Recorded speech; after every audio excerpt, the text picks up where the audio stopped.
As news broke on Monday that Dolores Riordan had died suddenly in London, colleagues and friends remembered the former Cranberries singer, whose "storm of a voice," as the members of U2 described it in a statement, influenced countless musicians. Riordan's yodeling vocals, sung in her thick brogue, were as distinctive as her shorn head and punkish on-stage persona, helping to usher the Cranberries onto the global stage during the early 1990s. The singer knew how to make a statement.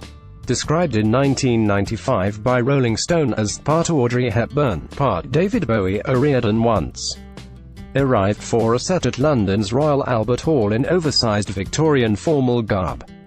But perhaps her most powerful statement was contained in the lyrics of her band's biggest hit, Zombie: "When the violence causes silence, we must be mistaken." It's the same old theme since 1916. The story behind the hit is one of tragedy, as the BBC has explained.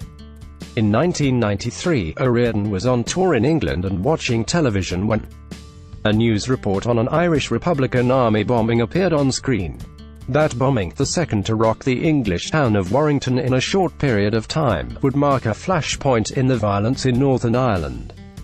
After two young boys, Jonathan Ball, 3, and Tim Parry, 12, died after the explosion of two IRA bombs that had been hidden in trash cans. The victims' youth would inspire many on both sides of the conflict to speak out about what had happened, and Riordan would be one of them. "I remember seeing one of the mothers on television. Just devastated," she later told Vox magazine. Get your history fix in one place. Sign up for the weekly Time History newsletter. Riordan wrote Zombie on an acoustic guitar in her apartment in Limerick, Ireland. In later rehearsals, the song became the rock anthem fans know today, with a fierce, contorted chorus backed by searing guitars.